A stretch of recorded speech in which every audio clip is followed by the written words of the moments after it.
bir elibizge arnap, akkordeondu koштоп, bir ырдап берсеңиz абдан сонун болгон болот да. Жакшы болот. Анда эмесе аспатталайым. Бисмиллахиррахманиррахим деп.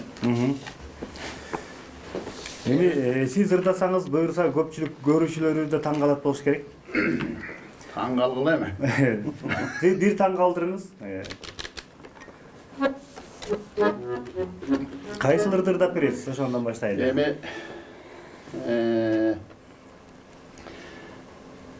ырдын башы Ырыспай деп коет го. Анан эми ошо Ырыспайдын ыры менен ырдап берейин. Мындай ырларды ырдап, өзүм жатка билген ырларды ырдап калчу элем, анча-мынча тарча өрөлөрдө. Анан эми ушуларды жагат мага. Анан bir-эки куплетин билип, калган куплеттерин деле билип, бирок адашып калчу элем, анан могу жазып алып эле келдим мен. Бул абдан туура. Туура түшүнсүң. Азыр чоң сахналарда деле жазып ырдап калышкан, эч кандай. Ооба, мен кечээ тетиги Борбордук Москванын бир каналын көрүп атып, анан бир чоң концертте оркестр менен бир чоң ырчы. Атын айтпай эле коеюн. Ошол мындай стойкага мындайды коюп алып эле. Ушунтурда бизге де ушунтурда атат. 2000-3000 деген кишинин ортосунда ырдап атат, анан мен могул эле жазып алып ырдап берейин. Ооба, сиз эми аккордеонду да чертип өнүңүз. Ошо Ырыспай Абдыкадыров агайдын Неге минтип деген ырын ырдап берейин анда.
Barakalla.